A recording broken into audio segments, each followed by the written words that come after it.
അണുകങ്ങളെ അവയിൽ ഉൽപ്പാദിപ്പിക്കാൻ കഴിയുമെന്ന് നോക്കണം. അവയെല്ലാം ആരോഗ്യരംഗത്ത് ആരോഗ്യ സംസ്കൃതിയിൽ നിന്ന് ആതുര സംസ്കൃതിയിലേക്ക് നമ്മെ മാറ്റിയെടുക്കുന്നതിൽ പര്യാപ്തമാണെന്ന് നോക്കണം. രസാവഹമായ ഒരു കാര്യവും കൂടി പറയട്ടെ.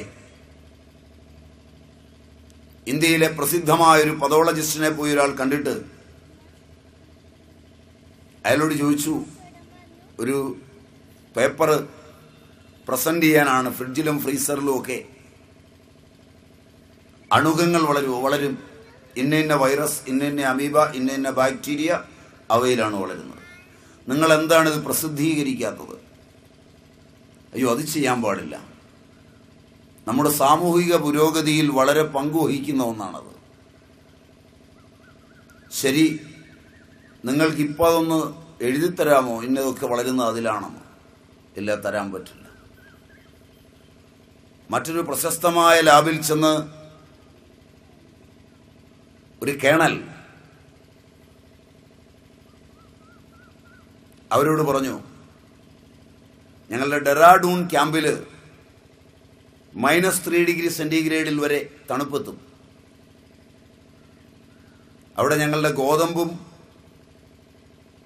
മൈദയും റവയുമൊക്കെ തണുപ്പിലിരിക്കുമ്പോൾ അതിലെന്തെങ്കിലും വൈറസോ അമീബയോ ബാക്ടീരിയോ ഉണ്ടാകാൻ ഇടയുണ്ടോ? കഴിഞ്ഞ വർഷം ഞങ്ങളുടെ ക്യാമ്പിൽ 10-20 പേർക്ക് ഭക്ഷ്യ വിഷബാധ പോലെ ഉണ്ടാവുകയുണ്ടായി. അതറിയാൻ വന്നതാണ്, അതുകൊണ്ടൊരു പേപ്പർ തരണമെന്ന് പറഞ്ഞു.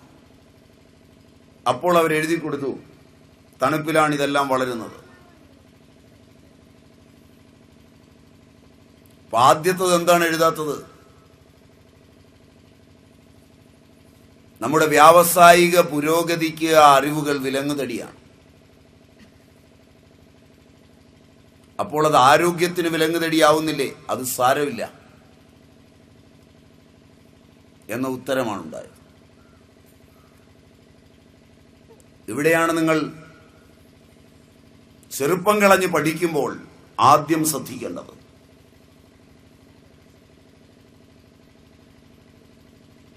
ഇന്ന് കേരളത്തിലുടനീളം എത്തിക്കഴിഞ്ഞ ഒരു ഉപകരണമാണ് മൈക്രോവേവ് ഓവൻ. ശാസ്ത്രത്തിന്റെ സംഭാവനയാണ്. നിങ്ങളുടെ ഒക്കെ വീടുകളിൽ കാണും. പാത്രം ചൂടാകാതെ അകത്തുള്ള സാധനം ചൂടാക്കുന്നതിന് പറ്റുന്ന ഒരു ഉപകരണം കൂടിയാണ്. ശരിയാണ്.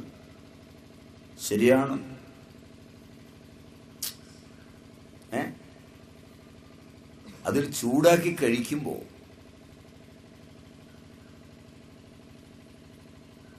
പഠിപ്പുള്ള നിങ്ങൾ, ഇന്നലെ ഇത് ഉപയോഗിച്ചിരുന്നു നിങ്ങളുടെ അപ്പൂപ്പനെങ്കിൽ വിവരക്കേടുകൊണ്ടാണ്. വിവരമുള്ള അധ്യാപകനും എഞ്ചിനീയറും ഡോക്ടറും ഒക്കെ അടങ്ങുന്ന നിങ്ങൾ, അവരൊക്കെയാണിത് വാങ്ങുന്നതെന്ന് തോന്നുന്നു.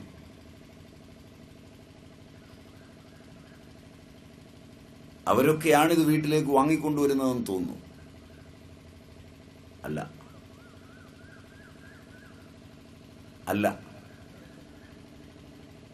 അത് വാങ്ങിക്കൊണ്ടുവരുമ്പോൾ അതിന്റെ ബ്രോഷറിൽ എഴുതിയിരിക്കുന്നതെങ്കിലും ഒന്ന് വായിച്ചു നോക്കിയിട്ട്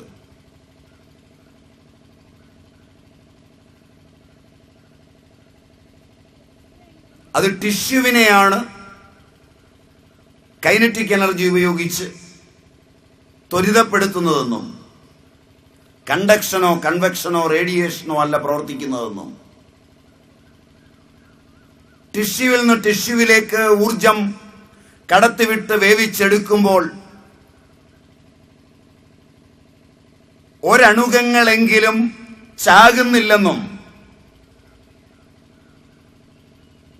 തിരിച്ചറിയേണ്ടതാണ്.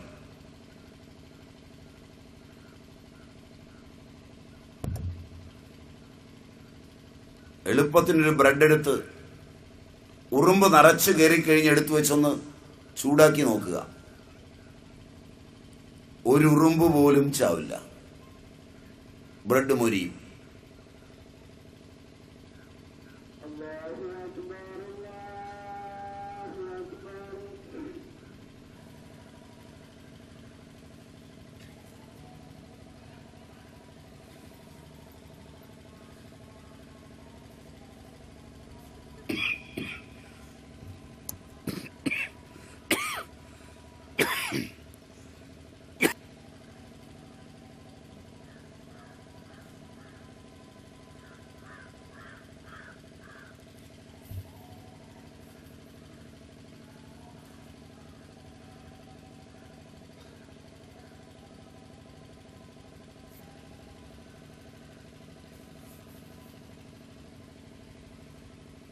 അപ്പോൾ ശാസ്ത്രം നമുക്ക് വരദാനമായി തന്ന ഒട്ടേറെ സൗഭാഗ്യങ്ങൾ, ആരോഗ്യത്തെ ചേർത്ത് വെച്ച് നാം ഇനിയും അപഗ്രഥിച്ചു തുടങ്ങിയിട്ടില്ല.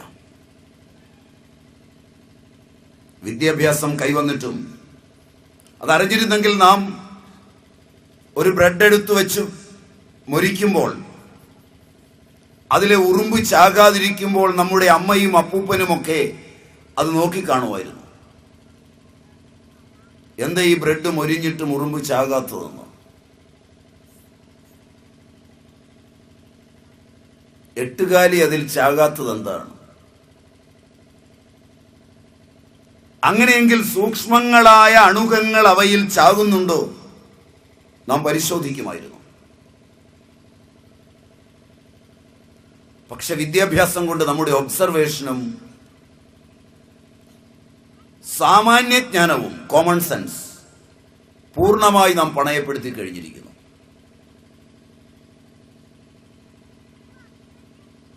ജീവിതത്തിന്റെ പല രംഗങ്ങളിലും നമ്മുടെ കോമൺ സെൻസ്, സാമാന്യജ്ഞാനം ഇല്ലാതായിരിക്കുന്നു. ശാസ്ത്രത്തോടുള്ള അമിതമായൊരു വിശ്വാസം നമ്മെ അന്ധരാക്കി മാറ്റിയിരിക്കുന്നു.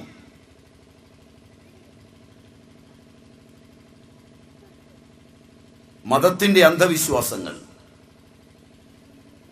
സംഘടിത ശ്രമങ്ങളുടെ അന്ധവിശ്വാസങ്ങൾ,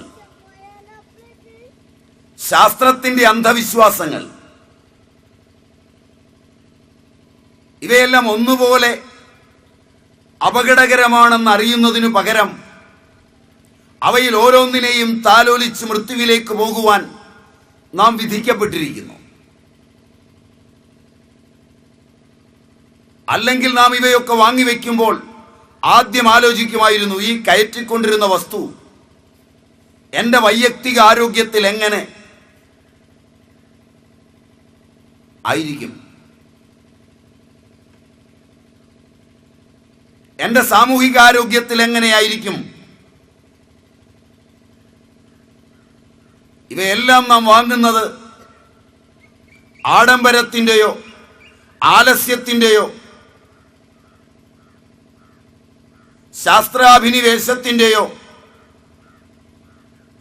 സാമൂഹികമായ ഉന്നമനത്തിന്റെയോ മറ്റുള്ളവരുടെ മുമ്പിൽ കാണിക്കുവാനുള്ള ഒരു പുരോഗതിയുടെ വാക്കായോ എല്ലാമാണ്.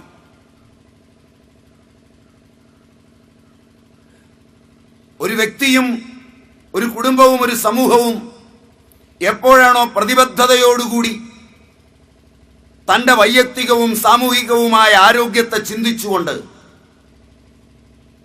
ഉൽപ്പാദിപ്പിക്കുകയും വിപണനം നടത്തുകയും വാങ്ങുകയും വിൽക്കുകയും ചെയ്യുന്നത്, ആ രാജ്യത്ത് മാത്രമേ ഒരാരോഗ്യ സംസ്കൃതി വിഭാവനം ചെയ്യാൻ കഴിയൂ. അതൊരു ജനതയുടെ ബഹുസ്വരതയ്ക്കിടയിലെ അവകാശമായും അതിനിടയിലെ അറിവായും അതിനിടയിലെ അനുഭവമായും വികസിക്കുമ്പോൾ മാത്രമാണ് ഒരു ജനത വികസിച്ചുവെന്ന് അവകാശപ്പെടാവൂ.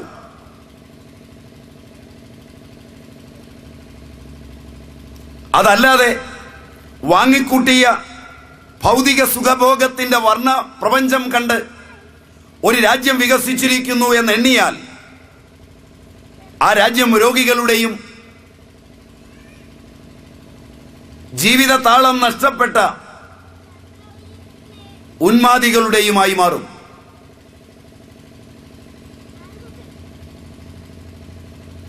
അതുകൊണ്ട് വളരെ ശ്രദ്ധിക്കേണ്ടിയിരിക്കുന്നു.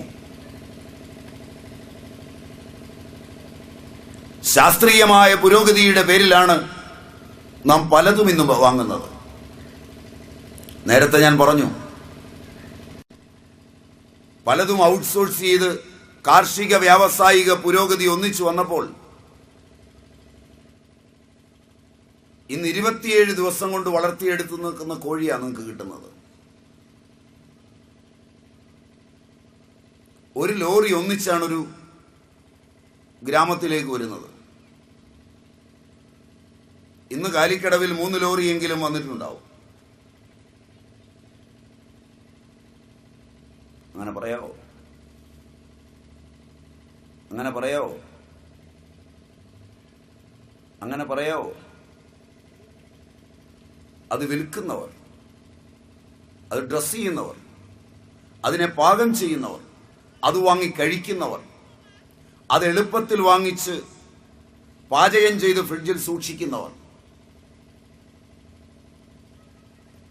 ഒന്ന് തിരിഞ്ഞു നിന്ന് ആദ്യം ഒന്ന് ചിന്തിക്കുക. ഇത് കൊടുക്കുന്ന കുഞ്ഞിന്റെ കോശങ്ങളിൽ എന്തു തരം പരിണാമമുണ്ടാവും?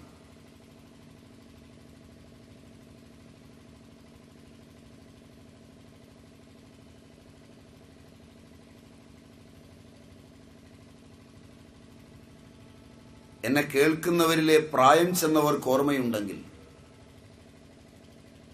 ഭക്ഷണം വരുത്തുന്ന ഗൂഢാലോചനകൾ ഒന്ന് ചിന്തിച്ചാൽ, ഞാൻ കഴിഞ്ഞ ദിവസം ഒന്ന് സൂചിപ്പിച്ച് കടന്നുപോയിരുന്നു. കേരളത്തിലെ മാംസബുക്കുകളുടെ വീട്ടിൽ പോലും സസ്യഭക്ഷണമായിരുന്നു മുഖ്യം.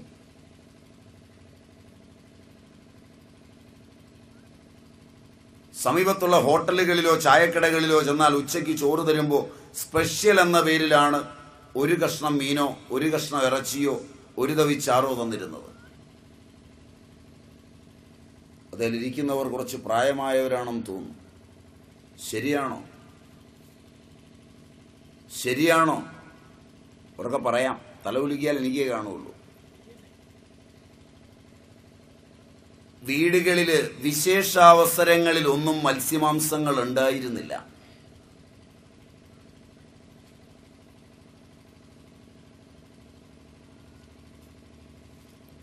ഉച്ചയ്ക്ക് ഭക്ഷണത്തോടൊപ്പം അല്പം വെച്ചാൽ വൈകുന്നേരവും കൂടി എടുത്തു വെച്ച് ചിലപ്പോൾ അപൂർവം കുട്ടികൾക്ക് കൊടുത്തുവെങ്കിൽ കൊടുത്തു എന്ന് വരുത്തി തീർക്കുമ്പോൾ അല്പമാണ് കഴിച്ചിരുന്നത്. ബാക്കി മുഴുവൻ സസ്യമാണ്.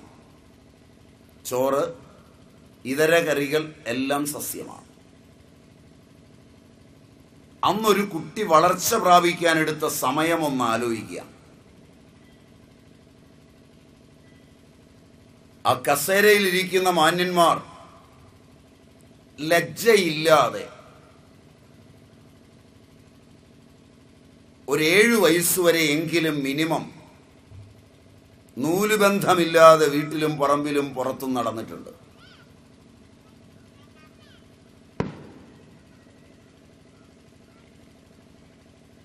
എൻ്റെ ഒബ്സർവേഷൻ തെറ്റാണെങ്കിൽ അവിടുന്ന് എഴുന്നേറ്റ് വന്ന് എന്നെ തല്ലാം. ഞാൻ കേസ് കൊടുക്കില്ല, തിരിച്ചു തല്ലില്ല. ഞാൻ കുറച്ചാ പറഞ്ഞേ, മിനിമമാ പറഞ്ഞേ. നിങ്ങളുടെ വീട്ടിലെ ഒരു കൊച്ചു കുഞ്ഞ് വൈകാരികമായ ലജ്ജ എന്ന വികാരം അമ്മ വസ്ത്രം മാറുമ്പോഴോ കുളിപ്പിക്കുമ്പോൾ പോലുമോ കാണിക്കുന്നു എന്ന് വന്നാൽ അതിൻ്റെ ബ്രെയിനിൽ അവയവങ്ങളെക്കുറിച്ചുള്ള ധാരണയും അതിൻ്റെ ഉപഭോഗത്തെക്കുറിച്ചുള്ള ധാരണയും അതുളവാക്കുന്ന വികാരങ്ങളും നേരത്തെ ഉണ്ടാകുന്നു എന്ന് ഞാൻ പറഞ്ഞാൽ നിങ്ങൾക്കിഷ്ടമാകുമോ എന്നെനിക്കറിയില്ല. ചോദ്യം മനസ്സിലായില്ല. ചോദ്യം മനസ്സിലായില്ല.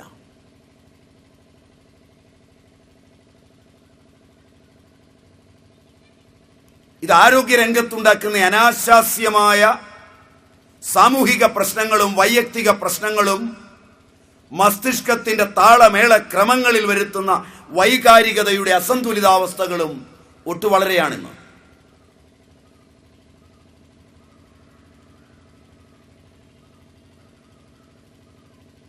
താൻ വളർന്ന കാലഘട്ടത്തിൽ നിന്ന് തന്റെ കുഞ്ഞിന്റെ കുഞ്ഞ്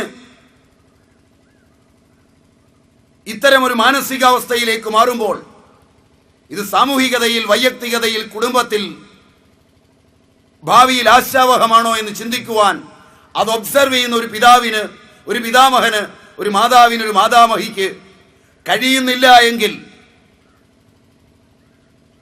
നിങ്ങളുടെ ആരോഗ്യരംഗം വികൃതമാണ്.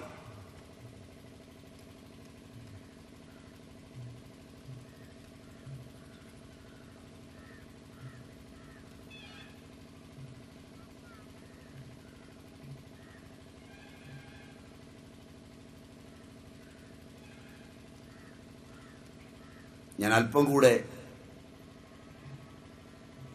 കടന്നു പറഞ്ഞുകൊള്ളട്ടെ നിങ്ങളുടെ അനുമതിയോടെ.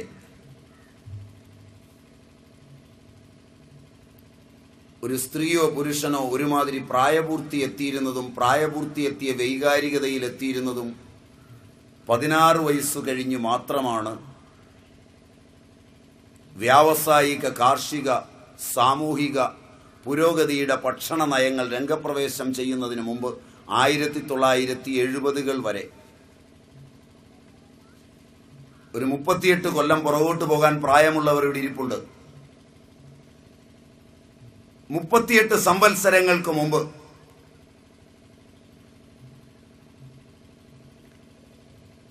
കേരളത്തിലെ സ്ത്രീയും പുരുഷനും ചില എക്സെപ്ഷൻസ് മാറ്റി നിർത്തിയാൽ, അപവാദത്തെ മാറ്റി നിർത്തിയാൽ പൊതുവെ 16 വയസ്സ് കഴിഞ്ഞ് മാത്രമാണ് പ്രായപൂർത്തിയെത്തിയിരുന്നത്.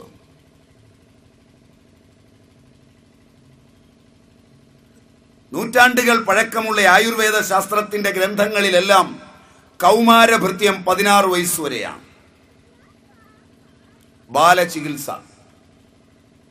16 വയസ്സുവരെ ബാല്യമാണ്. ഇന്നും നിങ്ങളുടെ നാട്ടിലെ ആധുനിക ഭിഷഗ്വരന്മാരുടെ കൂട്ടത്തിലെ കുട്ടികൾക്ക് വേണ്ടിയുള്ള സ്പെഷ്യലിസ്റ്റ്, ചിൽഡ്രൻസ് സ്പെഷ്യലിസ്റ്റ്, അങ്ങനൊരു വകുപ്പുണ്ടെന്ന് നിങ്ങൾക്കറിയാം. 16 വയസ്സുവരെ അവരാണ് ചികിത്സിക്കുന്നത്.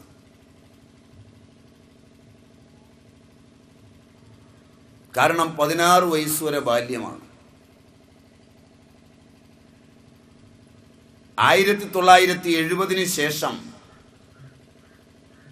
13 കഴിഞ്ഞ, 12 കഴിഞ്ഞ, 14 കഴിഞ്ഞ ഒരു പെൺകുട്ടിയെ കൊണ്ടുവന്നാൽ അയാളൊരു എഴുത്തെഴുതി കൈത്തരും. അതൊരു റെഫറൻസ് ലെറ്ററാണ് ഗൈനക്കോളജിസ്റ്റിന്റെ അടുക്കലേക്ക്.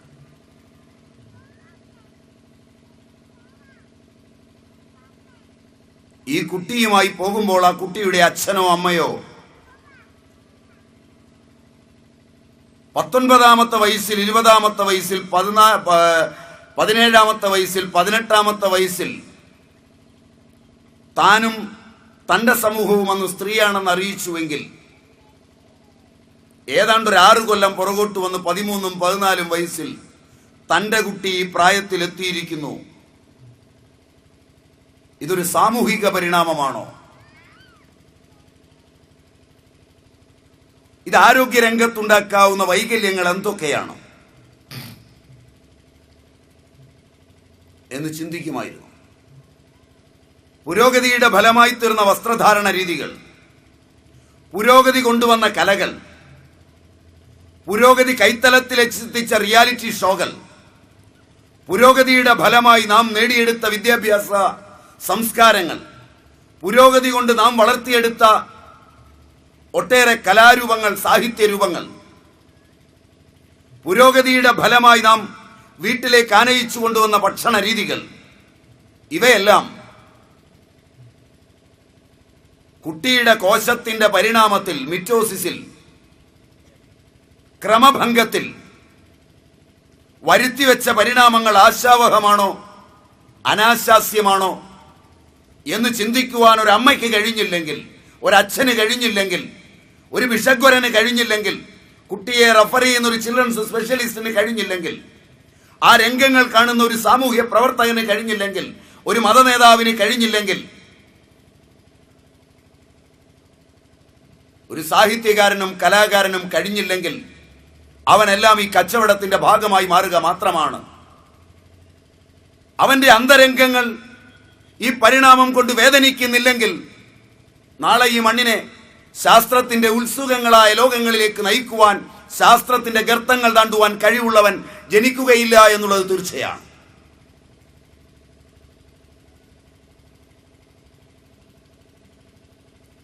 ഒരായിരം നേതാക്കന്മാരെ പ്രസവിക്കുമ്പോഴും, ഒരുപറ്റം കലാകാരന്മാരെ പ്രസവിക്കുമ്പോഴും, 100 ആക്ടിവിസ്റ്റുകളെ സംഭാവന ചെയ്യുമ്പോഴും, 50,000 ടെക്നീഷ്യൻസിനെ അണിഞ്ഞൊരുക്കി കൊണ്ടുവരുമ്പോഴും,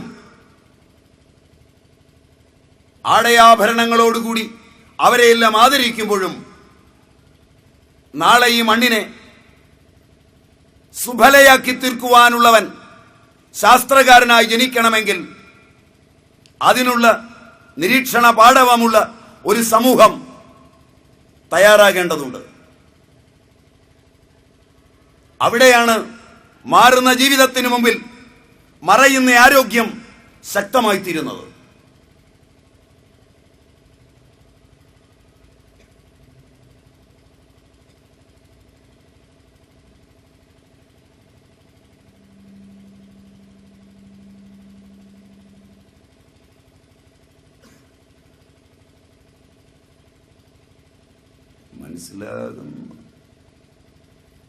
മനസ്സിലാകുന്നുണ്ടോ?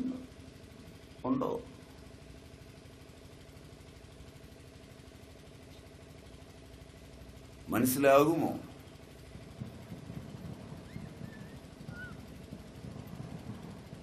ഇല്ലെന്ന് തോന്നുന്നു.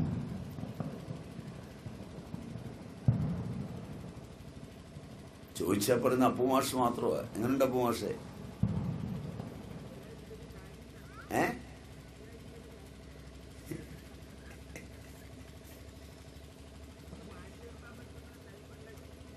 മാറ്റി നിർത്തിയേ പറ്റൂ ജീവിക്കണമെങ്കിൽ.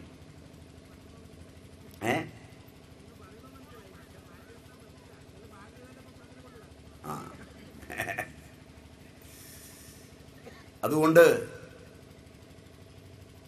ഭക്ഷണം ഈ കോശത്തെ പരിണമിക്കുന്നതിൽ പങ്കുവഹിച്ചു എങ്കിൽ ആധുനിക ഭക്ഷണം കോശങ്ങളിൽ നടത്തുന്ന ഗൂഢാലോചനകൾ ഗംഭീരമാണ്.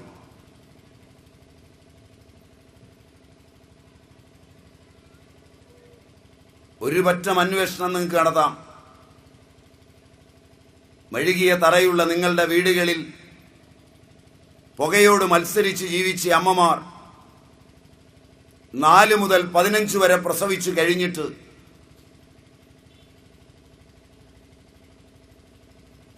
ചേട്ടനെയും അനിയനെയും ഭർത്താവായി, ചേട്ടനെയും അനിയന്റെ അനിയനെയും ഭർത്താവായി സ്വീകരിച്ച് അവർ 3 പേരോടുമൊപ്പം ജീവിച്ച് 3 പേരുടെയും പിള്ളേരെ പ്രസവിച്ചും കഴിഞ്ഞിട്ടും അങ്ങനെ പറഞ്ഞോട്ടെയോ? അങ്ങനെയൊക്കെ ഉണ്ടായിരുന്നു എന്ന് തോന്നുന്നു ഈ കേരളത്തിൽ. ഇവിടെ ഉണ്ടായിരുന്നു എന്നാണ് എൻ്റെ വിശ്വാസം. കേരളം മൊത്തം. കാരണം വീട്ടിലെ സ്വത്ത് പോകാതിരിക്കാൻ മൂത്തയാൾ വിവാഹം കഴിക്കുകയും ബാക്കിയുള്ളവർ കൂടെ നിൽക്കുകയും ചെയ്യുന്നത് കേരളത്തിൽ അങ്ങോളം ഇങ്ങോളം ഉണ്ടായിരുന്നു, കുറെ കുടുംബങ്ങളിലെങ്കിലും. ശരിയല്ല? ഇവിടെ അങ്ങനെയൊക്കെ ഉണ്ടായിരുന്നു. ശരിയല്ല? ഓർമ്മയിൽ ഒരെണ്ണം പോലും വരുന്നില്ല ഒരാൾക്കും.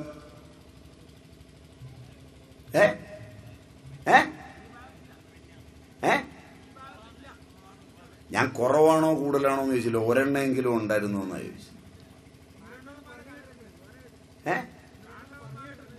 ഏതാ?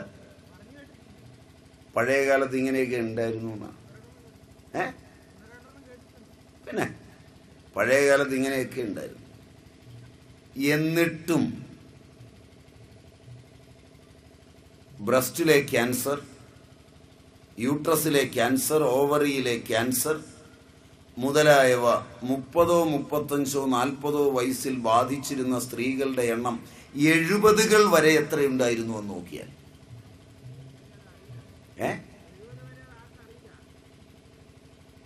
അങ്ങനെ അങ്ങോ തറപ്പിച്ച് പറയാൻ പറ്റുമോ?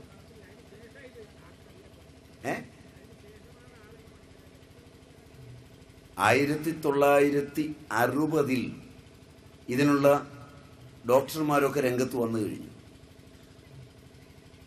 മാത്രമല്ല, ഇത് ആദ്യം ഡിറ്റക്ട് ചെയ്യുന്നതിനെ കുറിച്ചാണ് അപ്പു മാഷക്ക് സംശയമെങ്കിൽ, ബ്രസ്റ്റിലൊരു മുഴയുണ്ടെങ്കിൽ ആദ്യം അറിയുന്നത് ഡോക്ടറല്ല. ഇന്നും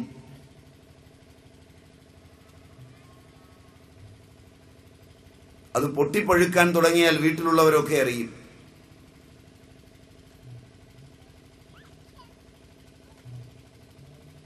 നിങ്ങൾ ഇരിക്കുന്നവരിൽ എത്ര പേർ വീട്ടിൽ അങ്ങനെ പഴുത്തും ദ്രവിച്ചും ജീവിക്കുന്നവരെ കണ്ടു?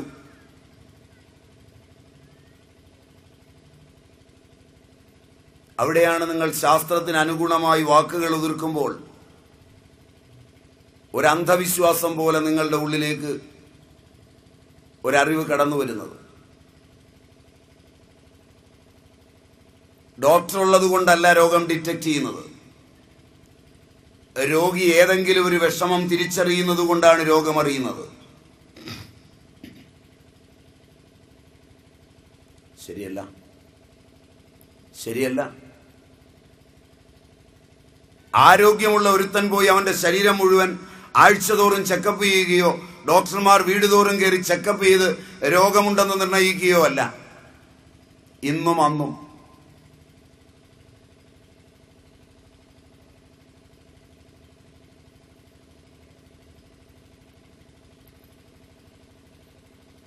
അങ്ങനെയാണെങ്കിൽ ഈ പ്രത്യേക രോഗം അന്നത്തെയും ഇന്നത്തെയും പരിണാമം വെച്ചൊന്ന് പഠിച്ചാൽ ശ്രദ്ധേയമായിരിക്കും. 1. 2, അന്ന് അത്യപൂർവമായി കണ്ടിരുന്നതാണ് സ്ത്രീകളിൽ താടിരോമവും മീശയും വളരുന്നത്. ശരിയല്ല? ശരിയല്ല? ഇന്ന് ഒരുമാതിരി സർവ്വസാധാരണമായി കാണുന്നതാണ്. ഒരു 12, 13 വയസ്സിലെത്തുമ്പോഴേക്ക് ഒരു പെൺകുട്ടിയെ കൊണ്ടുപോയി ഒരു ഗൈനക്കോളജിസ്റ്റിന്റെ അടുക്കൽ എത്തിക്കുമ്പോൾ PCOD എന്നൊരു ഓമനപ്പേരെഴുതിയാ തന്നു വിടുന്നത്. പോളിസിസ്റ്റിക് ഓവേറിയൻ ഡിസീസ്, ഹോർമോണുകളുടെ ഇംബാലൻസ്.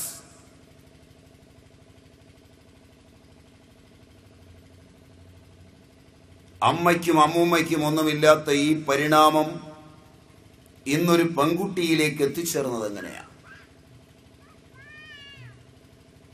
ആർത്തവ ചക്രങ്ങളാകെ താറുമാറാകുന്നത് എങ്ങനെയാണ്?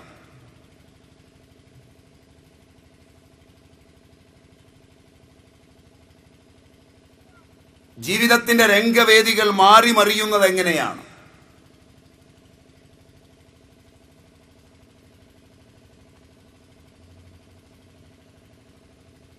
പുരുഷനെയും സ്ത്രീയെയും ഇന്ന് കൊണ്ടുവന്നാൽ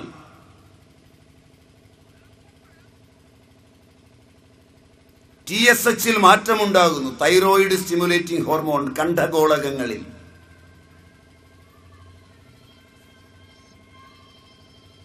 അതുളവാക്കുന്ന പരിണാമങ്ങൾ വളരെ കൂടുതലായിരിക്കുന്നു.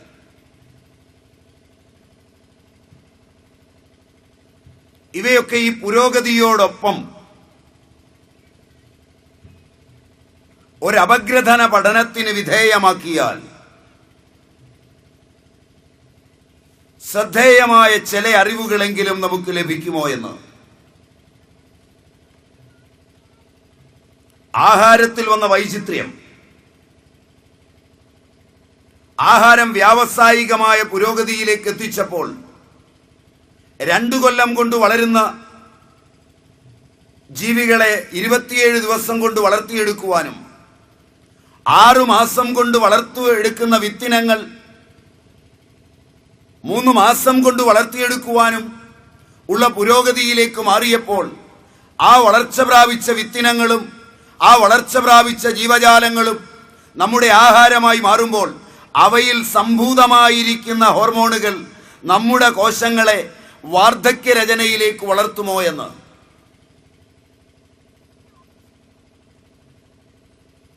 അഥവാ ഇന്ന് രോഗങ്ങളെന്ന് നാം പറയുന്ന പലതും രോഗങ്ങളെക്കാളേറെ കോശവാർദ്ധക്യത്തിന്റെ സജീവഭാവങ്ങളാണോ എന്ന്.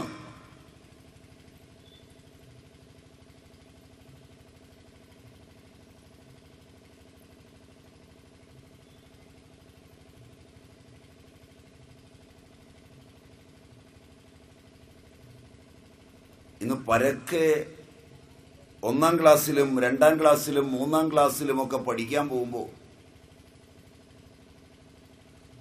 വില കൂടിയ കണ്ണടകൾ കുട്ടികൾക്ക് വാങ്ങിച്ചു കൊടുത്തിട്ടുണ്ട് അച്ഛനമ്മമാർ.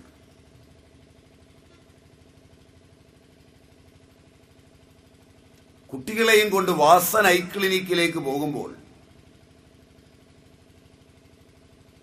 അരവിന്ദ് നേത്രാലയത്തിൽ ചെല്ലുമ്പോൾ ശങ്കര നേത്രാലയത്തിൽ എത്തുമ്പോൾ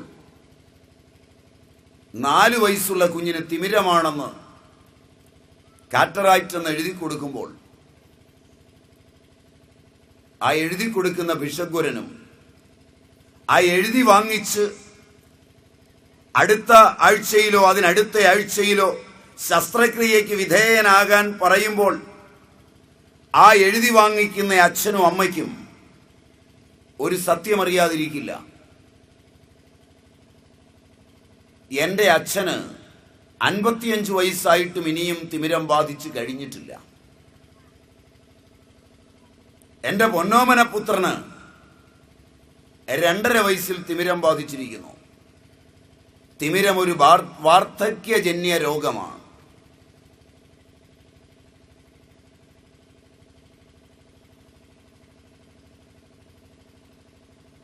എൻ്റെ മകൻ വൃദ്ധനാവുകയാണോ? അവന്റെ കണ്ണുകളെ വാർദ്ധക്യം കവർന്നെടുക്കുകയാണോ?